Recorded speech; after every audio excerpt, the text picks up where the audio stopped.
കാസർകോട്ടെ പ്രവാസി വ്യവസായി അബ്ദുൽ ഗഫൂർ ഹാജി കൊലക്കേസിൽ പ്രതികളെ വീണ്ടും കസ്റ്റഡിയിൽ ആവശ്യപ്പെട്ട് പോലീസ് അപേക്ഷ നൽകി. പ്രതികളുടെ മൊബൈൽ ഫോണുകളിൽ നിന്നായി 2 ലക്ഷത്തോളം സന്ദേശങ്ങൾ വീണ്ടെടുക്കാനായതോടെയാണ് പുതിയ നീക്കം.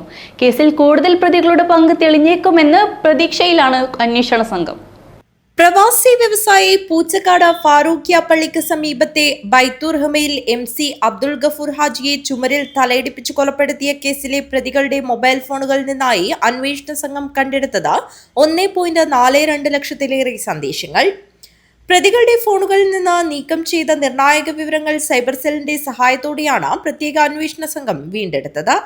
കേസിൽ കൂടുതൽ പേരുടെ പങ്കും തെളിഞ്ഞേക്കുമെന്ന പ്രതീക്ഷയിലാണ് പ്രത്യേക അന്വേഷണ സംഘം പ്രതികളെ വീണ്ടും കസ്റ്റഡിയിൽ വാങ്ങുന്നതിനായി അപേക്ഷ നൽകിയത്.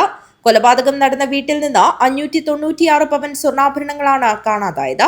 സംഭവവുമായി ബന്ധപ്പെട്ട് അറസ്റ്റിലായ ഉളിയത്തടുക്ക നാഷണൽ നഗർ, തുരുത്തി സ്വദേശി ബാര, ബൈത്തുൽ ഫാത്തിമയിലെ TA ഉബൈസ്, ഭാര്യ ഷമീന എന്ന ജിന്നുമ്മ, മുക്കോട് ജിലാനി നഗറിലെ താമസക്കാരി പൂച്ചക്കാട്ടെ അസ്നിഫ, മധൂർ കൊല്ലയിലെ ആയിഷ എന്നിവരെ 2 പ്രാവശ്യമാണ് പ്രത്യേക അന്വേഷണ സംഘം കസ്റ്റഡിയിൽ വാങ്ങിയിരുന്നത്.